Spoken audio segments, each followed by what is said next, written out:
Hello everyone. I just wanted to share something that it's been on my mind because every time I go to the grocery store I see the signs of inflation in terms of the way the retailers are packaging their food. And in this case, this one was kind of frustrating because this is one of our favorite, my family's favorite condiments. It's a chili garlic sauce. And I am by no means picking on this company or this particular retailer where I purchased it, because I see it everywhere in terms of food. And basically what they're doing is, if you look at this one is an 18-ounce container. And what they are obviously replacing it with is a 8-ounce container. And as a result, the one I purchased today is $2.74. And the price per ounce on that is 15 cents per ounce. Well, what they're doing is they're replacing it with an 8-ounce container. And when you run the numbers on that, it's 22 cents. So they're going to charge roughly, I think it's $1.78, but it's 22 cents. And the way they try to fly under the radar, so to speak, if they're smart and devious, is they won't put the price of the new item on the shelf.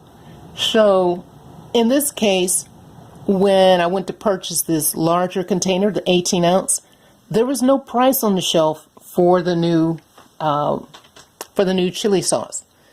And because what they're doing is they don't want you to see what a huge increase it's going to be. And the other thing is, once they deplete this particular item, then they'll just replace that $2.74 price with $1.78, and you'll think, oh, price cut. But if you're really paying attention, you'll see how much more smaller that container is. So I guess what I'm doing here today is, because you can't control that, but what you can control is you can be more food independent. If you look at the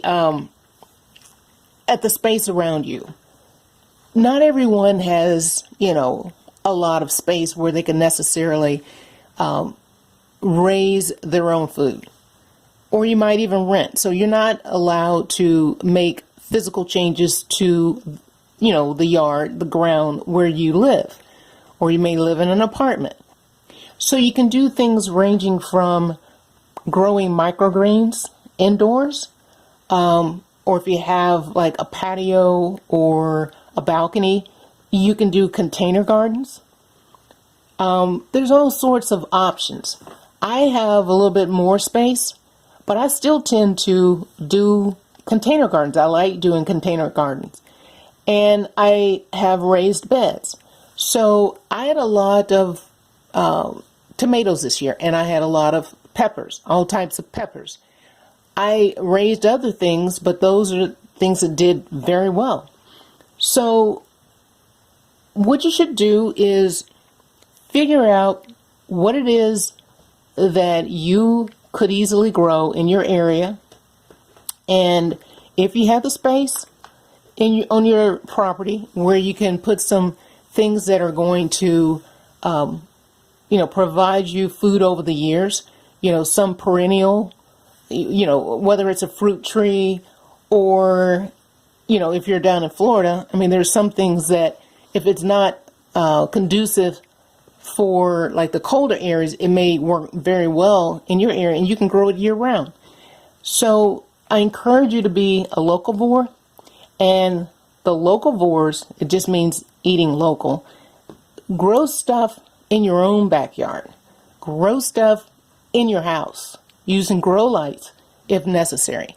You may have a sunny window. You may have a little patio where you can put up a little greenhouse. But the last thing you want to do is be dependent upon the grocery stores where the prices just go ever higher. So if nothing else, I hope that you take away from this not a feeling of helplessness or, frustration, but let it empower you. Just like our ancestors did when they had their victory gardens.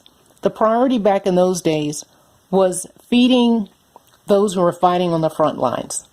And so there were things that either weren't available or were very expensive. So the people were encouraged by their government to raise their own food. Some of you may live in areas where they have community gardens. I would highly encourage you, if you have that you participate. Or you may live in an area where there's a vacant lot that may be available that you can do this. And, as a community.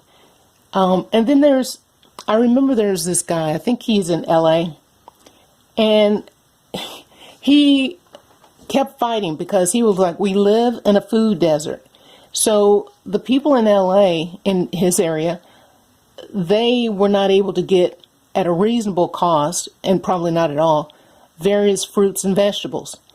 And he transformed his front yard and also the space up against the street into, just this oasis of food. So there's all kinds of things. You just have to be creative. You have to find like-minded people, and you have to push. So I hope this helps, because you're probably noticing the same thing that I'm noticing, the inflation. There is inflation, but there are ways that you can deal with it without sacrificing your quality of life.